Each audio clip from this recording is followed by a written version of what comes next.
The first time he walked in, I dropped a whole armful of eucalyptus, not because he was particularly loud or because the bell above the door gave an unusual jangle.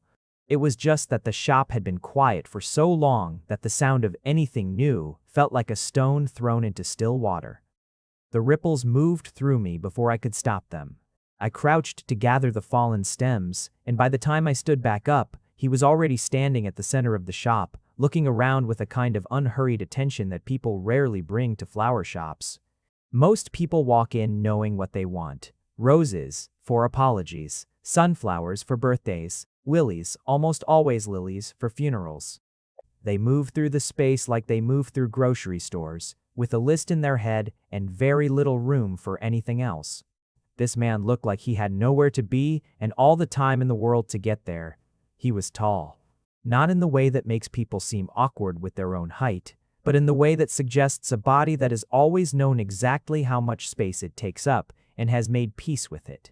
Brown hair, a little overgrown at the temples. Broad jaw with the shadow of a few days of stubble. A gray jacket over a dark shirt, practical boots that had actually seen weather.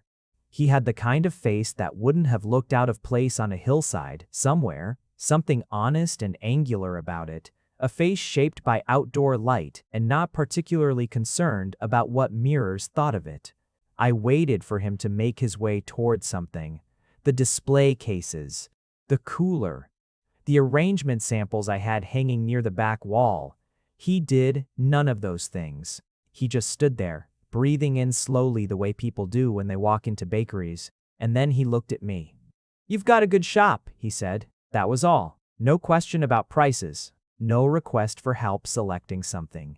Just that. A statement delivered with a quiet certainty, as though he had taken his time forming an opinion and was only now announcing it. "Thank you," I said, "because what else do you say to that?" He nodded once, looked around for another moment, and then walked back out. The bell above the door gave its small, satisfied jingle. I stood there holding a fistful of eucalyptus, staring at the door, wondering what on earth had just happened. My name is Gerry Stanley, and I've been running the shop for 4 years now. I inherited it from my aunt, who had built it up over 22 years from a stall at the Saturday market into a proper storefront on a quiet block at the edge of downtown. She had a talent for arrangements that bordered on supernatural. I don't say that lightly. There are florists who put flowers together, and there are people who understand something about the way living things want to relate to each other, and my aunt was the latter. She could look at a bucket of mismatched stems and see, already assembled in her mind, the thing they were trying to become. I'm not sure I have that gift, but I know flowers. I know their seasons and their moods and their stubbornness. I know which ones will outlast you and which ones will be wilted by Thursday no matter what you do. I know that peonies are the most demanding and most rewarding thing you can put in a vase, that sweet peas are impossible and worth every minute of trouble, that there is a particular kind of person who always buys ranunculus, and they are almost always either deeply romantic or deeply practical, and somehow both of those things at once. I also know that the shop is quiet in ways it shouldn't be. My aunt had a regulars list that read like a neighborhood roll call. I have a handful of loyal customers and a lot of foot traffic that doesn't always convert. I've thought more than once about what I might do differently, but the shop is mine now, in the way that things become yours when someone you loved hands them to you. And so, I stay. I arrange. I prune. I order too many ranunculus because they make me feel something. The day after the man with the gray jacket appeared, I found myself watching the door more than I usually do. He didn't come back that day. He came back on a Friday. I was in the middle of a large wedding order, 4 centerpieces, 3 boutonnieres, and a bride's bouquet that she had changed her mind about 3 times since the original consultation. I had stems everywhere, buckets on every surface, ribbons spooled across the work table. I was so buried in it that I almost didn't hear the bell. Almost. He came in with the same unhurried quality as before, looked around the same way, and then made his way a little further into the shop this time. He got as far as the display cooler, where I keep the pre-made arrangements and the single-stem options, and he stood in front of it the way you might stand in front of a painting in a museum, without any urgency or obvious intention.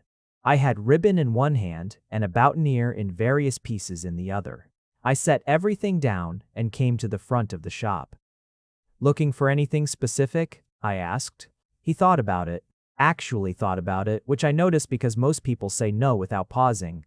"Not exactly," he said. "I like looking at them." There was no apology in his tone, no self-consciousness. He just said it like it was a perfectly ordinary thing to say, which I supposed it was. I couldn't think of a good reason to argue with it. "All right," I said. "Let me know if anything catches your eye." I went back to my boutonnieres. He stayed for about 15 minutes. At one point, I looked up from my work and found him examining a bundle of dried lavender I'd hung from a hook near the window, not touching it, just looking at it with that same particular attention. Then he looked over and caught me watching him, and neither of us said anything for a second. "What's that one?" He gestured toward a stem in one of the buckets beside him. It was a piece of lisianthus that hadn't made it into any of the wedding arrangements, a deep violet with ruffled edges.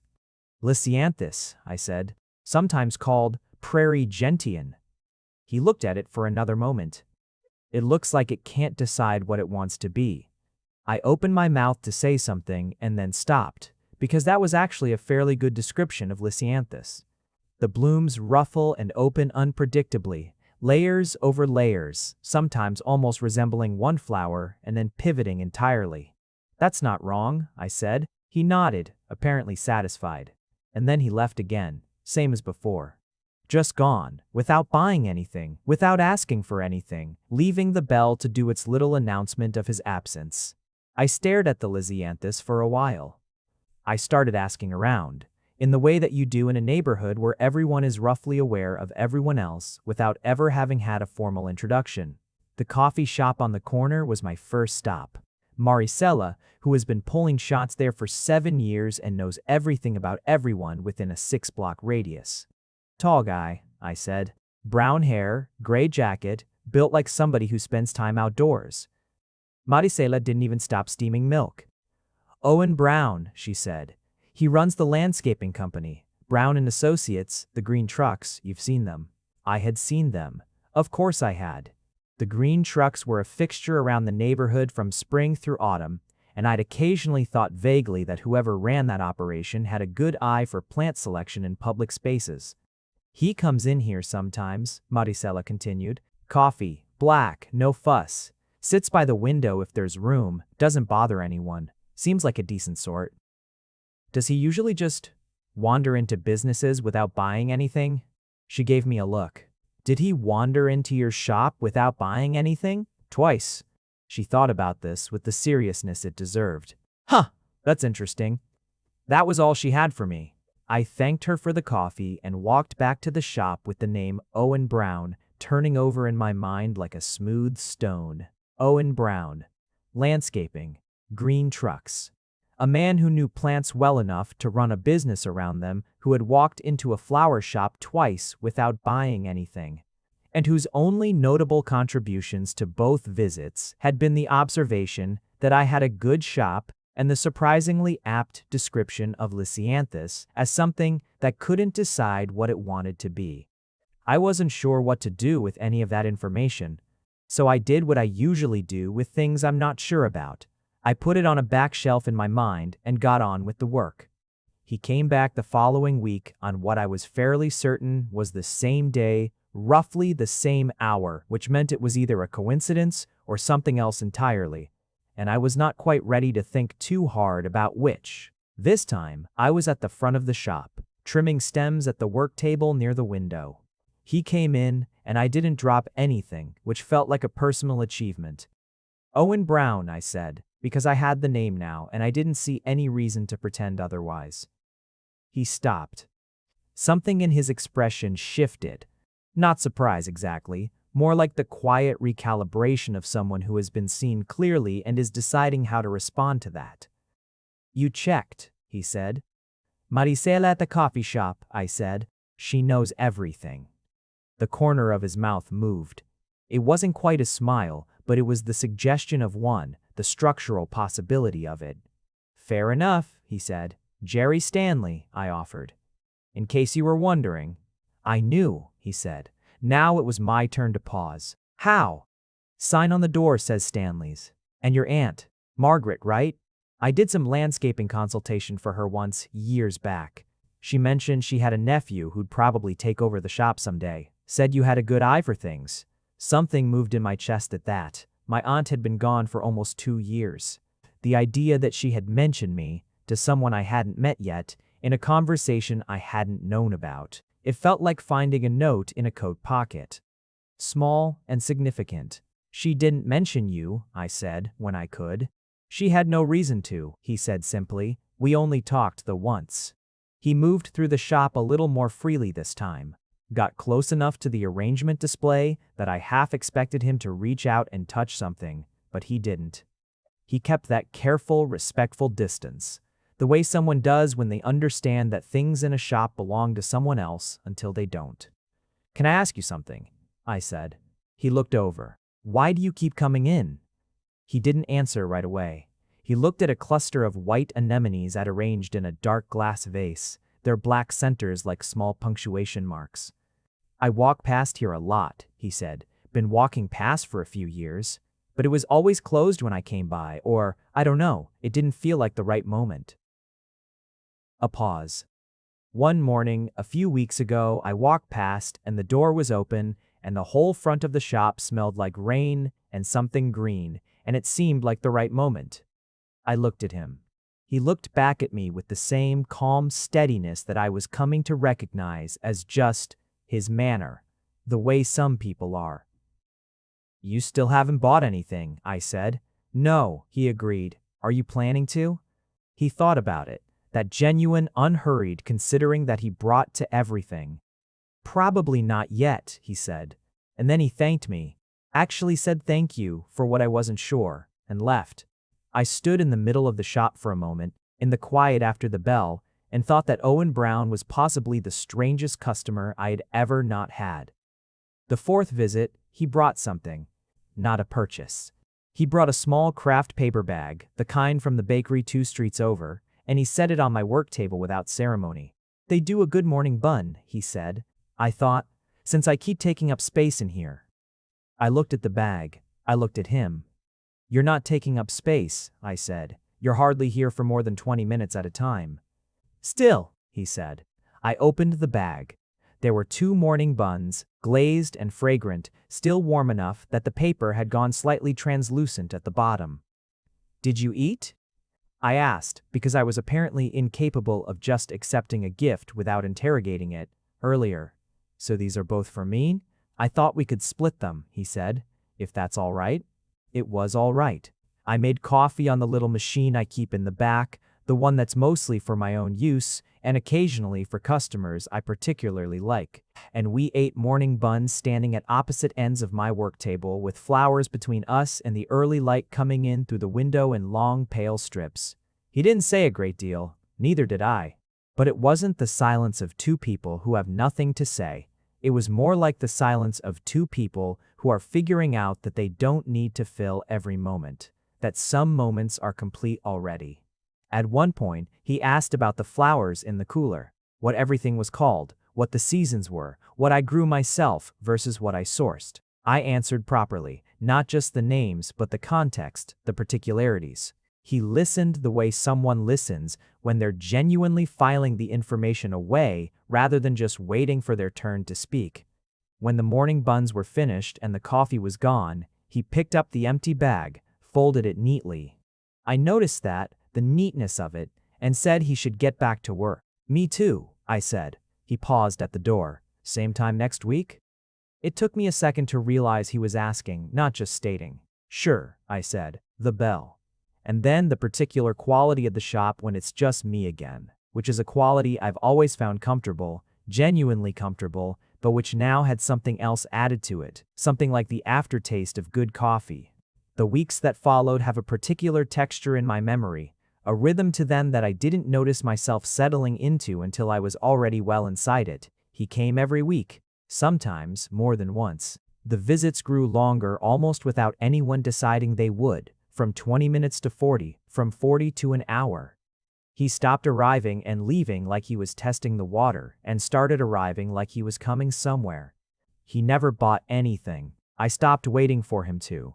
We talked about plants more than anything else in the beginning. That was the territory we both knew, the comfortable ground. He had a depth of knowledge about growing things that wasn't book knowledge. It was accumulated and observational, the kind you get from years of working with your hands and soil. From watching how plants respond to specific conditions over seasons and not just months. He knew things I didn't know and I knew things he didn't know, and we traded information with the easy pleasure of two people who like learning from each other. The conversations expanded outward from there, the way good conversations do. We talked about the neighborhood, about how it had changed and hadn't changed, about the businesses that had come and gone.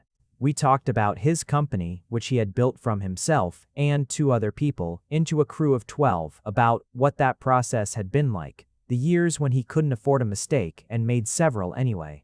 The way you grow your capacity for responsibility by having more of it than you're ready for. We talked about my aunt. I talked about her more than I had talked about her to anyone since she died. Not the grief of her, but the substance of her. What she had known, what she had believed.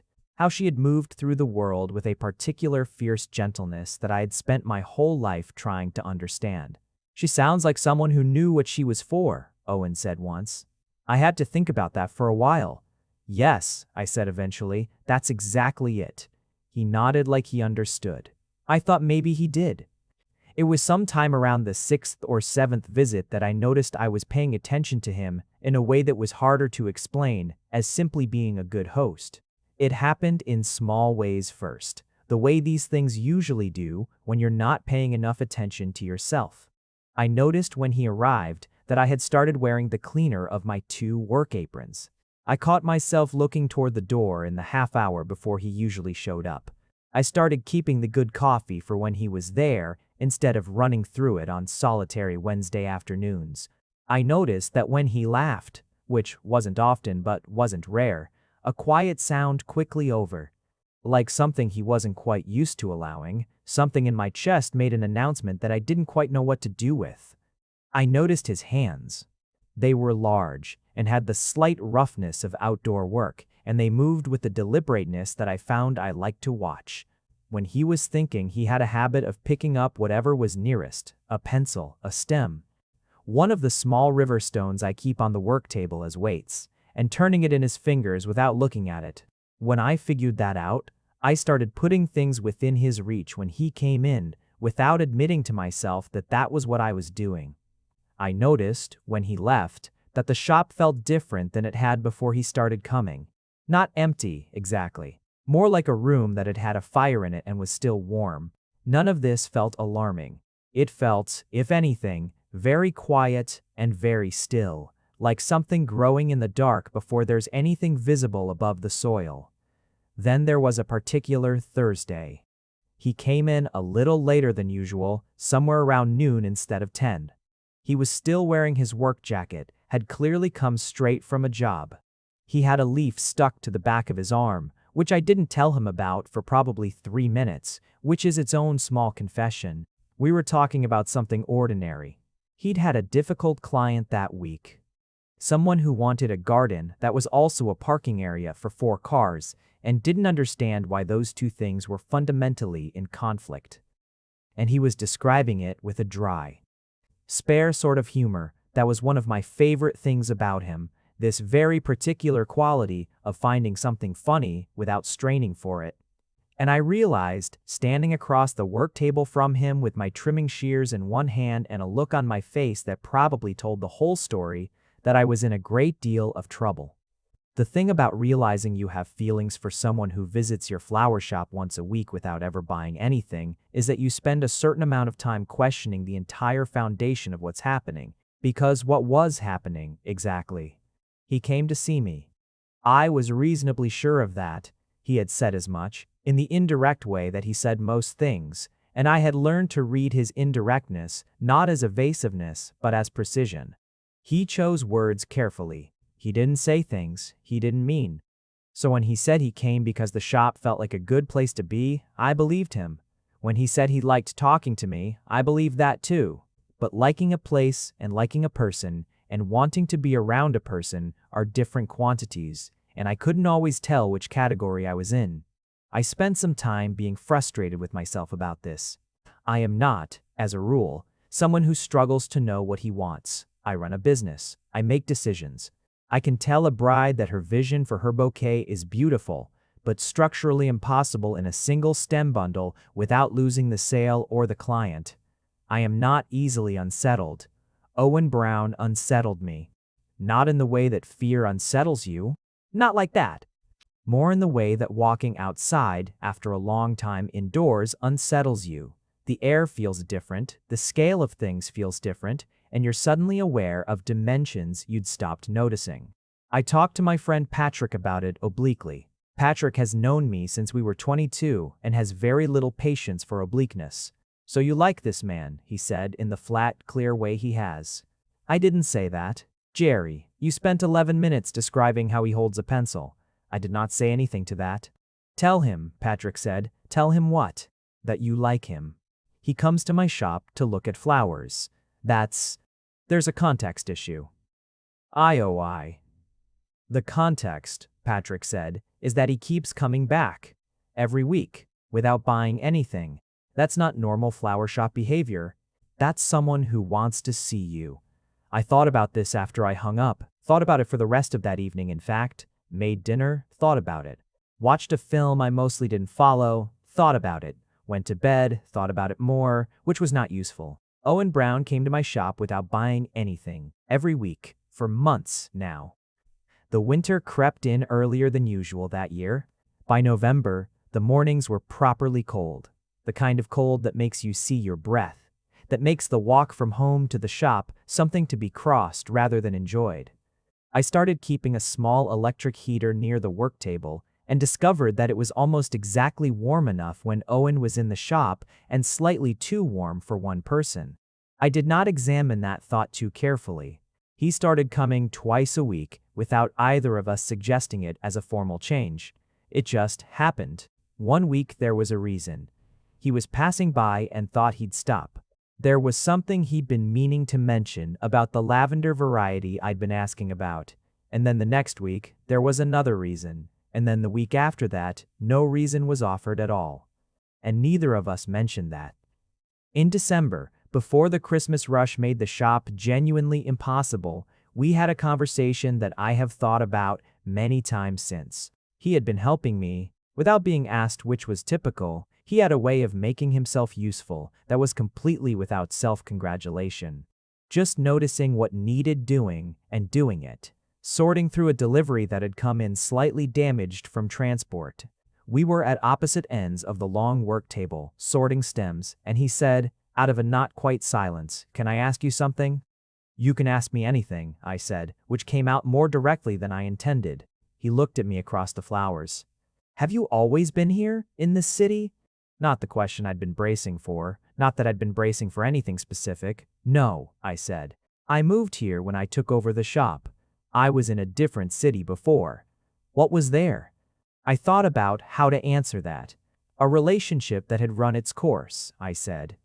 "Work I didn't love. A version of my life that fit but didn't quite feel like mine." He nodded. He picked up a stem of damaged tulip and examined it, set it in the discard bucket. "This felt like yours?" he asked. "Meaning the shop. Meaning here." "It does now," I said. "It took a while." Another pause. The electric heater hummed. "I had something like that," he said. "A version of my life that fit but didn't feel like mine.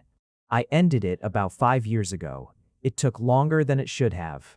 I didn't ask what it was. I didn't ask anything. I just stayed quiet and let the space stay open, because some things you can't pull toward you, they have to move on their own. I'm slower than most people," he said, "about things, moving, deciding. I used to think that was a flaw. Do you still?" He considered that with the same care he gave everything. "Less than I used to," he said. I looked at him across the work table. He was looking at me, steady and direct, the way he sometimes looked when he'd said something he meant for me to hear properly. I don't think it's a flaw, I said. No, no. I think it means when you get somewhere, you got there for a real reason.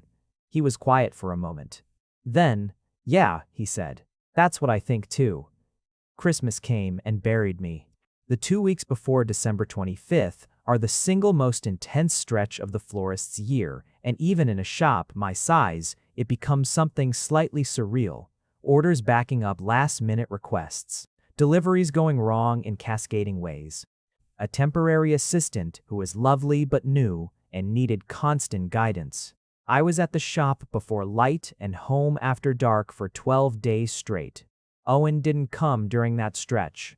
I wasn't sure if he'd tried and found the shop impossible, or if he'd understood intuitively that it wasn't the time. Both possibilities seemed equally likely. He sent a text on the 23rd. Just one. Working through the rush okay? The fact that he sent it at all did something to me that I wasn't ready to examine at 2 in the morning with tinsel in my hair and order sheets spread across every surface. Fine, I wrote back. Almost through it. You? Slow time of year for us. Thinking of you. I put my phone down and picked it back up twice before I put it in my pocket and made myself get back to work. Thinking of you. He said things like that. Not often, but sometimes. Direct, plain statements that could be read at face value or read as something more, and which he delivered with the same even quality, so that you couldn't always tell which reading was the right one. It might have been frustrating with someone else. With Owen, it just felt like him. Like the pace of him, the careful deliberateness, the way he didn't want to put anything out into the world that he hadn't genuinely considered. I finished the Christmas orders. I cleaned the shop. I went home and slept for 11 hours. On Christmas morning itself, I woke early, which I always do, an old habit from childhood and not one I've ever managed to shake. The flat above the shop is quiet in a particular way on days when the whole street is quiet, a layered sort of silence, like weather. I made coffee, sat by the window, watched the pavement below where no one was moving yet. I thought about Owen. Not in any structured or deliberate way. He was just there, present in my thinking, the way that people become present when they've worked their way into the regular texture of your life, without you quite deciding to let them in. He was there the way the smell of the shop is there, the way the particular creak of the third stair is there. So familiar that you'd notice its absence more than its presence. I wondered what his Christmas morning looked like. He had mentioned once, briefly, a sister in another part of the country, and I had the impression of a family that was close, but not overlapping, the kind where love is real and distance is understood rather than mourned. I didn't know if he was alone or not alone. I found that I wanted to know, which told me something. I did not text him on Christmas morning. It felt like crossing a line that we hadn't yet, something about that particular holiday intimacy, the intrusion of it. But I thought about him, which was its own kind of thing. The days between Christmas and the New Year have a feeling to them that doesn't belong to any other part of the calendar. The city moves differently, or perhaps people move differently within the city, slower, less purposeful, like everyone has temporarily set down the weight of their ordinary urgency. The shop was closed. I caught up on things I'd been neglecting. I reorganized the storage in the back, which needed it badly. I repaired the display stand in the corner that had been listing slightly to the left for months. I got around to things, in other words, that I usually don't get around to because there's always something more immediate. On the 30th, I cleaned the whole shop properly, the kind of cleaning that goes into corners and behind things and underneath surfaces. And I found while doing it a small piece of river stone that had fallen behind the work table. I picked it up and turned it over in my hand and recognized it. Owen had been holding it once, turning it in his fingers the way he did when he was thinking. And it must have rolled off the table at some point and landed there. I set it back on the work table where it could be found. Then I stood there for a moment, holding my cleaning cloth, aware that I had just deliberately kept a small river stone because it was associated with someone I liked. Which is perhaps the clearest possible sign that you have crossed a line in your own feelings without filing the appropriate paperwork. He was back on a gray January morning, and I cannot tell you how relieved I was to see him. I didn't say that. I said, "Good New Year, Good New Year, he said. He looked at me the way he sometimes did when he was assessing something. Not unpleasantly, just a thorough kind of looking. You survived. By the skin of my teeth. He smiled. The full one this time, which appeared rarely enough that I'd come to treat it as notable, a thing worth tracking. It changed his face entirely, opened it up. He looked younger. He looked like someone who might have been very easy to know under the right circumstances. I brought coffee, he said, and held up 2 cups from Maricela's. We drank it standing at the work table, and he told me about a project his company had been contracted for, a large private garden, something with a proper plan behind it. The kind of work he'd been building toward for years. He was more animated than usual about it, not losing his characteristic steadiness, but with something moving underneath it, something that sounded like real excitement carefully held. I asked questions. I meant them. He answered them fully, the way he answered things when he knew you actually wanted to know. At some point, the coffee was finished, and neither of us had moved toward anything else, and we were just talking, in the way that had become natural between us, without a particular destination or urgency. The winter light was thin, and the shop was warm, and it smelled like what it always smelled like, green and faintly sweet, and he was there across the work table from me, and I thought, very clearly, I don't want to not know what this is. I thought, Patrick is probably right. I said, Owen. He looked up. There are moments when you reach a decision and the moment immediately before speaking, it feels very long. This was one of those. I was aware of all the things that could happen after I said what I was about to say. All the ways a thing like this can land, the good ways and the less good ways. I think you keep coming here because you want to see me, I said. And I think I'm glad you do. I want to be clear about that. That I'm glad. In case you weren't sure. He was very still. I don't always know how I come across, I continued, because the quiet was making me talk more than I intended. I thought you should know, in case it affects anything. Owen set down his empty coffee cup. He looked at me across the flowers. It affects things, he said. Good or bad? Good, he said. Very good. Something in me went quiet and warm at once. He didn't say anything else immediately. He looked at me like he was looking at something he'd been thinking about from a distance for a long time and was now seen up close. And then he said, in that measured, deliberate way of his, I've been working up to saying something similar for about 3 months. I kept thinking I'd wait for the right time. There isn't a right time, I said. There's just time. The corner of his mouth moved. Your aunt would have liked you, he said, which was not the response I expected and was somehow the right one. Tell me what you were going to say, I said, when you were working up to it. He thought for a moment. And then, that I come here because you're here. That the flowers are wonderful, but they're not why I come in. That when I leave, I spend the rest of the week looking forward to coming back. And that I'm slow about things, like I said, and I didn't want to say something before I was sure. But I'm sure. I looked at him. Okay, I said. My voice was steadier than I felt. Okay, he said. So what do we do now? He considered that with his usual thoroughness, which I had come to find deeply, irrationally endearing. I'd like to take you somewhere, he said. Dinner, or a walk. Something where we're not separated by a work table and flowers. We could be separated by a table in a restaurant, I said. Tables are tables. The full smile. There it was. Different kind of table, he said. Yeah, I said. Okay, yes. We went to dinner that Friday. It was a small place, the kind with candles and short glass holders and a menu that changes with the season and not too much noise. Owen had made the reservation, which I had not expected and perhaps should have. He did everything with that same considered care, including, apparently, deciding where to take someone to dinner. Sitting across from him at an actual restaurant table felt, at first, slightly strange in the way that things are sometimes strange when they shift from one category into another. All those months of work table and flowers and morning buns, and now this, white linen and low light, and him in a dark jacket I hadn't seen before, sitting with the same upright stillness that he always had. Then he asked me something about what I'd been reading, and I answered, and we were just ourselves again, just us, talking. The strangeness dissolved so quickly I barely noticed it going. He told me more about the private garden project. I told him about a supplier I'd been trying to get in contact with for years, who had finally gotten back to me with something promising. We talked about things that were nothing to do with either of our work. A film we had both seen, years apart, and had both been thinking about recently for reasons we couldn't fully explain. He had opinions about it that were different from mine, and he held them confidently, argued for them calmly, didn't back down when I pushed back.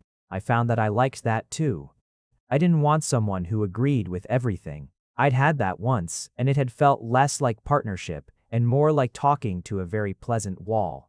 Somewhere in the middle of the evening, I looked at him across the small table and thought, I have been looking at this man across surfaces for months. But right now, with the candlelight and nothing between us and the whole evening ahead, right now felt different, felt like something opening. He walked me back to the shop afterward. My apartment is above it, accessible from the side entrance, and he knew that because, of course he did, he'd been coming here long enough to know the geography of my days. We stood on the pavement outside in the cold January air, our breath visible, the shop dark behind its glass. I'm glad I kept coming in, he said. I'm glad you kept coming in, I said. I almost didn't. The first time.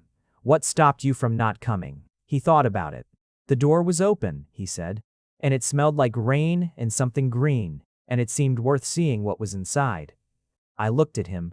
He looked at me. There are moments in a life that you know, even as they're happening, are going to matter. I had enough sense to pay attention to this one. He leaned forward and kissed me, briefly, carefully, the way he did everything. His hand came up to the side of my jaw, just held there. The cold air around us, and the warmth of that. And then he stepped back and looked at me with an expression that I didn't have a name for and wasn't sure I needed one. Same time next week, I said, because I couldn't help myself. He laughed, the real one, the surprised one that he wasn't quite used to allowing. Yes, he said, same time next week. I'm going to take a moment here, because the story doesn't end there. It's just that's the part people usually want. The first acknowledgement, the first kiss, the moment when something unnamed becomes named. But that's not the whole shape of it, and to stop there would be to miss what I think is the better part. What came after was ordinary, in the way that the best things usually are. Owen started coming to the shop not once or twice a week, but 3, 4 times, sometimes more, sometimes because there was a plan, and sometimes just because he was passing. He started helping in ways that were practical and unself-conscious, carrying deliveries, fixing the display stand near the back that had been slightly off-kilter for a year, looking over my supplier contracts with the careful attention he gave to everything, and pointing out 2 places where I was being quietly overcharged. I started going to see his work. The garden project was underway by late January, and he brought me out to walk the site on a Saturday morning, showed me the plans, explained the thinking behind it. Watching him in that context, calm and expert and unhurried, completely at home in the scale of the thing, I understood something about him that hadn't been fully formed in my mind before. He was someone who built things for the long term, not in a calculating way, in the way of someone who understood that living things need time, and who was willing to give them that. That was Owen in all things. That was Owen with me. February arrived with the peculiar brutality it reserves for florists and the romantically entangled, and I was both. Valentine's Day is the other high-pressure stretch, compressed into a single week rather than 2, and while it's less volume than Christmas, the emotional stakes are somehow higher. People are nervous. People are hoping. People come in with looks on their faces like this particular flower arrangement might carry the entire weight of something they cannot say out loud, and you have to take that seriously, you have to honor it. Owen appeared at the shop on the morning of the 13th without warning. The shop was absolute chaos. I had 3 part-time helpers and we were all in motion, every surface covered, the cooler packed to capacity, orders on every counter. He stood in the doorway for a moment, taking this in with his characteristic assessment quality, and then he simply found a clear corner, put down the bag he was carrying. More morning buns, I would discover later. And a very good thermos of coffee, and looked at me. "What needs doing?" he said. That was all. Not "what can I do," or "I can help if you want," or any other version with a question in it.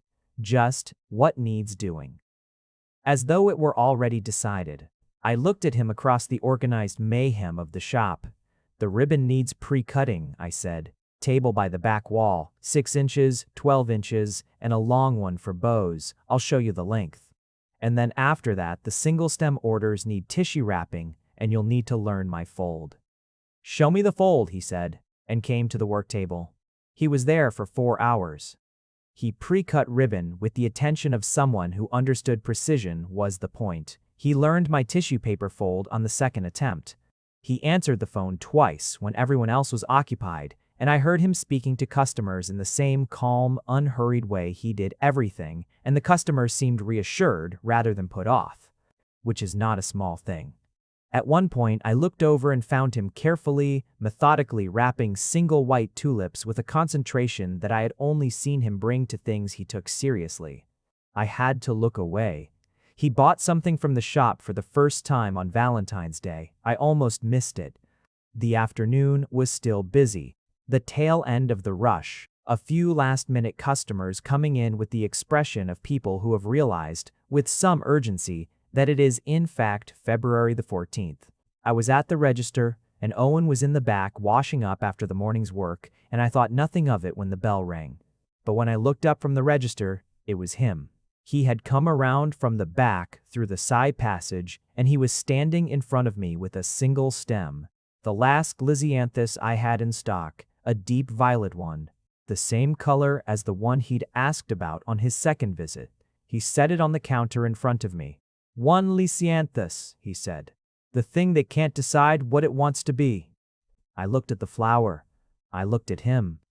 "That's $7.50, I said, because I am, apparently, a person who charges full price even in this moment. He put a 10 on the counter and didn't ask for change. I wrapped it in tissue paper with my fold. I handed it back to him. He held it for a moment and then, with a very slight deliberateness, set it down on my side of the counter. "That's yours," he said, "when you're done. I am going to confess something. I did not cry, but it was close. Not because of the flower, or the money, or the gesture by itself. It was the accumulation of it. All those weeks of him visiting, not buying, not asking, just coming back. The leaf stuck to his arm that one Thursday, the pre-cut ribbon, the morning buns. The way he had said, 'I'm sure,' across the work table, in January. All of it had been building towards something, and this small lisianthus on a counter on Valentine's Day was not the arrival of that something, but the clearest possible sign that it had been there for a long time. Growing in the way things grow quietly and inevitably. "Thank you," I said. "Same time next week," he said, and smiled. "You don't have to ask anymore," I said. "You know that." "I know," he said.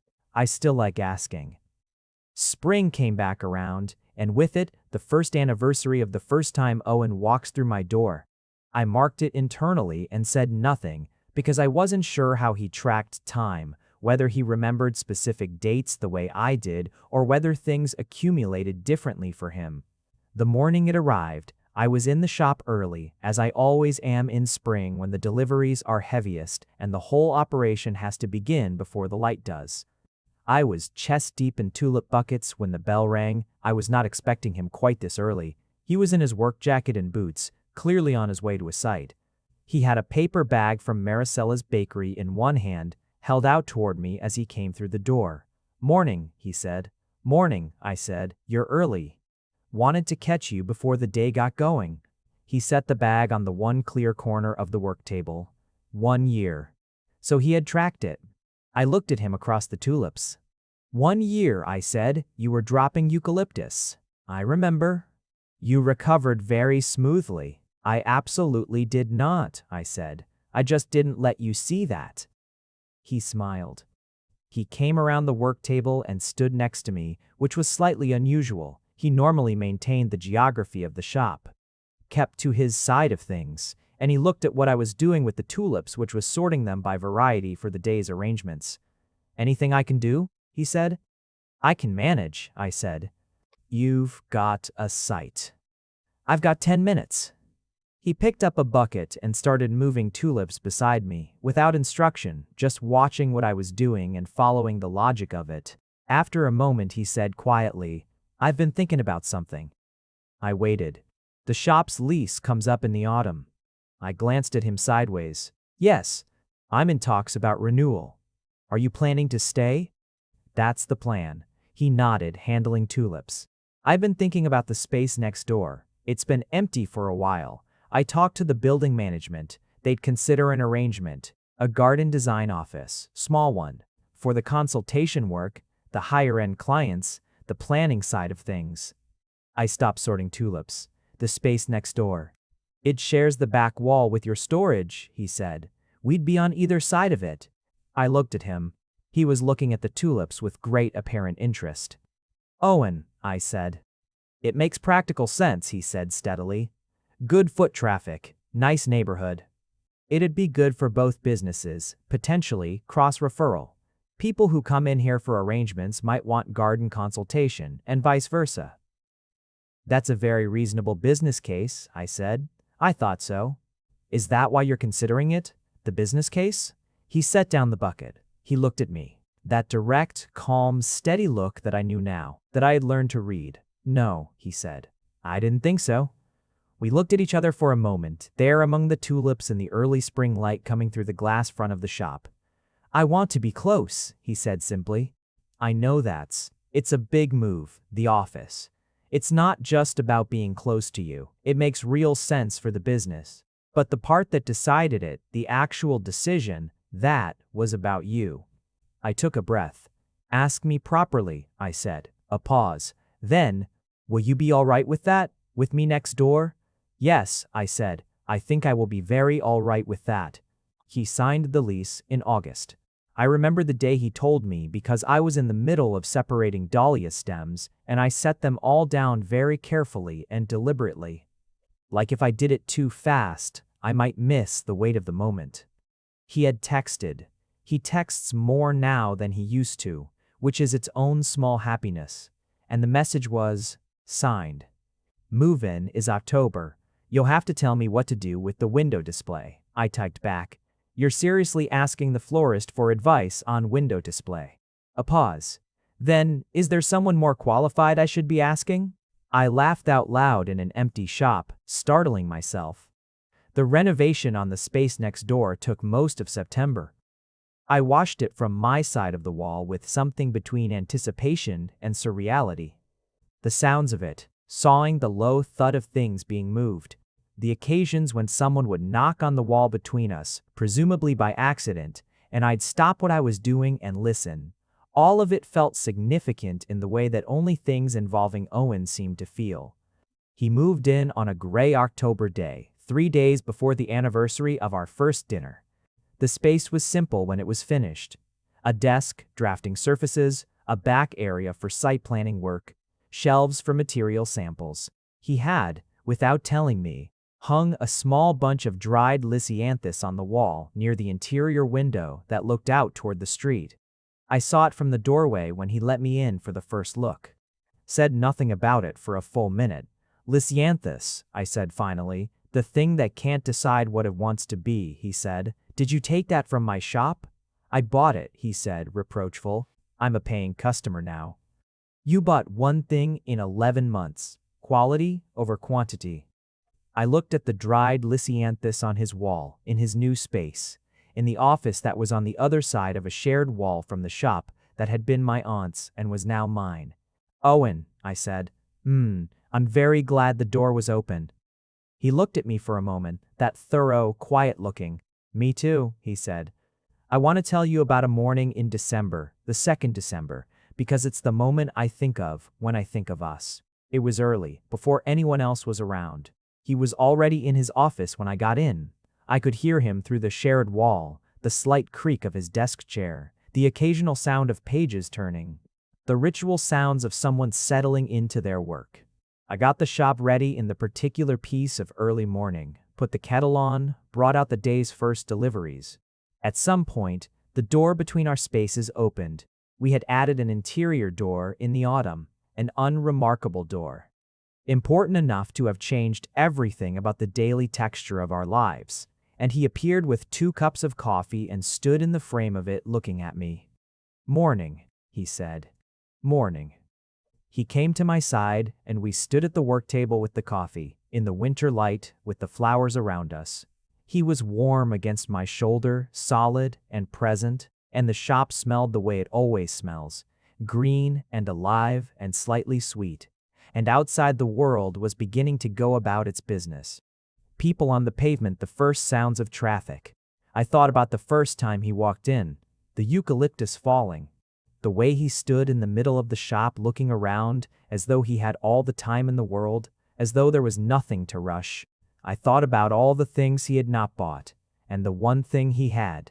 I thought about what it means to approach something carefully, to let yourself be sure, to wait until you know you're there for real reasons, and then to stay. "Hey," Owen said. I looked at him. "What are you thinking?" I thought about how to answer that. Thought about what he would do with the question, how he would sit with it, turn it over, find the honest center of it.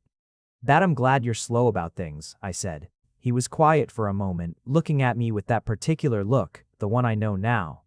"Yeah," he said. The kettle had clicked off. The light was coming fully in. In a little while, the shop would open and the day would start, and there would be orders to fill and deliveries to sort and all the ordinary, beloved machinery of the work. In a little while, the bell above the door would ring for the first customer of the morning. But right now it was just this: 2 cups of coffee, winter light, flowers, and him. He reached out and tucked a piece of hair back from my temple, the gentlest possible thing, and then went back to looking out through the front window at the street. I picked up my coffee. We stood there together in the quiet while the morning opened around us, unhurried, like something that had been growing for a long time had finally and completely arrived. He still doesn't buy very much from the shop, technically speaking. The occasional stem, a bunch of sweet peas in June because he knows they're my favorite, and he brought them to me on my birthday without being told when my birthday was, which he must have found out from Maricela, which I have never mentioned to him directly, which is a whole small chapter of something I love about him. A bunch of ranunculus once, for reasons he didn't explain, which he left on my work table on a Wednesday afternoon before I got in and which were waiting there when I arrived, and which I stood in front of for a moment before deciding that some things don't need explaining. The lisianthus he bought for Valentine's Day is pressed and framed, which is perhaps embarrassingly sentimental, but which I cannot bring myself to regret.